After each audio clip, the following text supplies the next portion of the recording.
bina atau beli rumah, dia bergantung kepada apa tujuan rumah ni,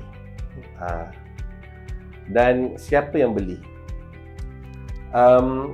Kerana beli rumah dia lebih mudah, tidak banyak perkara yang perlu difikirkan, dan dia benda yang dah jadi, simple.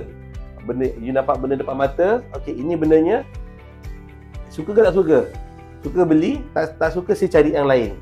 Dia lebih straightforward. Jadi mudah untuk mereka yang masih baru dalam industri, kan? Mungkin untuk orang muda, dan di situ saya lihat kelebihan dia. Cuma ada juga limitation sebab benda tu benda dah jadi. Jadi benda dah jadi ni, take it or leave it. Dia mungkin tak sesuai apa yang kita nak. Tapi saya suka Bali style sikit, saya suka English style sikit. Jadi yang ini perlu kepada pembinaan rumah. Yang mana pembinaan rumah ni dia lebih complicated. Sebelum nak cerita rumah tu sendiri, kita kena selesaikan tanah. Tanah tu tanah jenis apa, macam mana dengan infra. Lepas selesai urusan tanah, baru kita cerita pasal desainnya macam mana, sesuai tak dengan tanah tersebut, kan?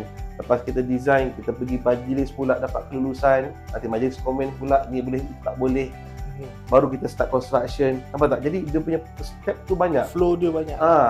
Jadi untuk mereka yang mungkin nak rumah segera, lebih berminat kepada yang beli benda yang dah jadi, dah set to the point.